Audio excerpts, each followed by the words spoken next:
Today we're going to talk about how to write a book. My name's Caroline Arthur, welcome back to my channel, and I am an author of Relovable, which is a book about what to do with your old wedding dress. And by the end of this video, I want to have inspired you to get your book down on paper and out into the world. So before we talk about how to write a book, let's just talk about why to write a book. Now for me, I wanted to establish myself as an expert in my field. I also wanted to step into a position of leadership within the bridal industry by tackling a difficult environmental topic. Whatever your reason, I would suggest you write it on a bit of paper and stick it next to your computer, because as you go through the process of writing a book, you may well need a reminder as to why you're doing this. So there are three main stages in writing a book. The first one is just about throwing the idea down. That's about research, it's about taking all of the ideas you have for your book and getting them on paper. Now, some people will diligently sit at their keyboard and tippity-tap away, and they'll do this at the same time every day and produce a certain number of words. Other people might use AI. They will then need to fact check and introduce their own ideas and their own filter. For me, when I wrote my book, I spent most of my time wandering around this bridal studio, muttering into my phone, and I then let Otter transcribe it for me.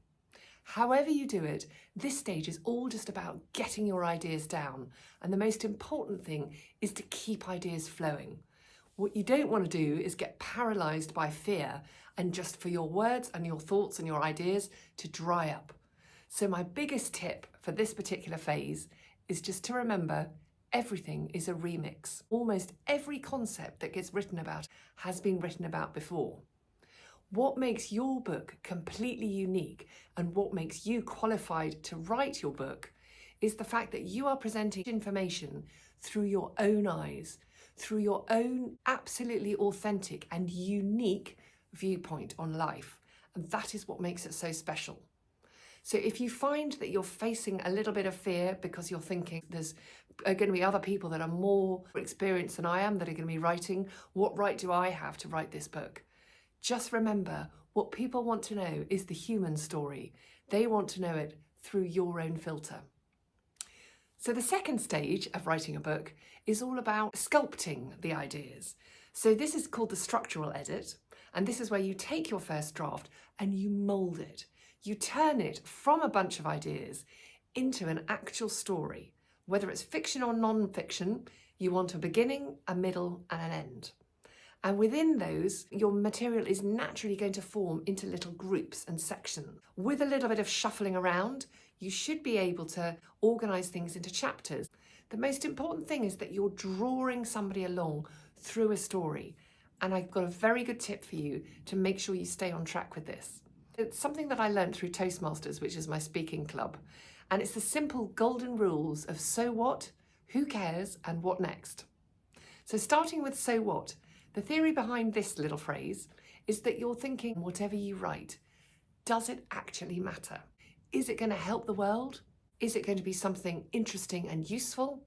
Or actually, is it just a stream of consciousness which was very nice for you to do, but it's not actually going to mean anything? If that's the case, prune it out.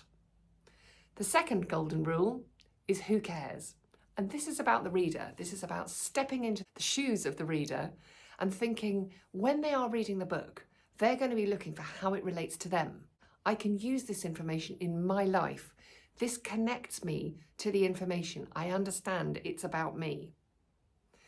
And lastly, the last golden rule is, of course, what next? The most important of all. When you're drawing the reader through the story, what is the outcome that you want for the reader after they've read your book? What change do you want to happen in their life? What impact do you want to have on the way that they behave?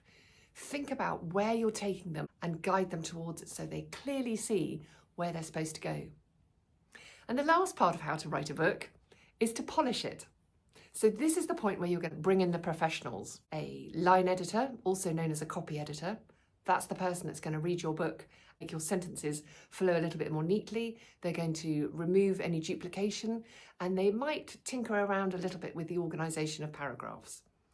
The second person that's going to have a go is the proofreader, and they're the ones that are going to have a look at things like your grammar and your spelling and look for any typos. The next professional who's going to look at it is your typesetter. They're going to lay everything out beautifully on a page for you. And lastly, you're probably going to have another proofread. So once the book is all laid out, you really do need one last pair of eyes on it to make sure nothing's been missed. Probably, since you started the book, little ideas for your cover design might have formulated. You can do the cover yourself, but the cover of your book is your shop window, so consider engaging a cover designer to do your cover. But before you do any of those, in this third polishing section, you're going to need some beta readers. And these are usually, if you're self-publishing, they will be friends or family and people that you trust who will give you critical feedback about your book. Now, when you get that feedback, you can use it or you can discard it. It's entirely up to you. But my biggest tip for this section is to pad up. Because at this stage, the polishing stage, suddenly you are exposing yourself and letting other people in to see your ideas. And you are exposing yourself to criticism.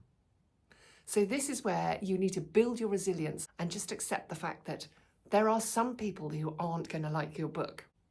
So once you've completed all of those stages, there are only two last steps you need to go through.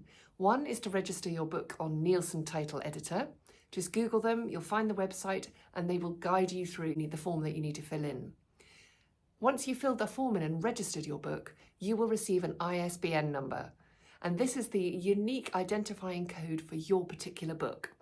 If you want to go on and publish your book and sell it, it will need this code in order to sit within the conventional book system. And finally, the last thing you'll do when you've published your book is you need to send a copy to the British Library. For me, this was one of the most fun days where I took my book up to London with a friend of mine. We had a nice lunch and we went and had a look at a copy of the Magna Carta, a bit of Shakespeare, a bit of Harry Potter, and I then deposited my book in the repository at the British Library. So just remember, throw the story down, then you sculpt it, then you polish it. And remember the golden rules, which are that everything is a remix. So what, who cares, and what next? And to pad up.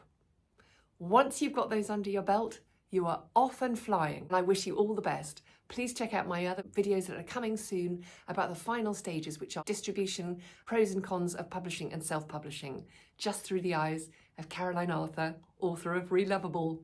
Cheerio.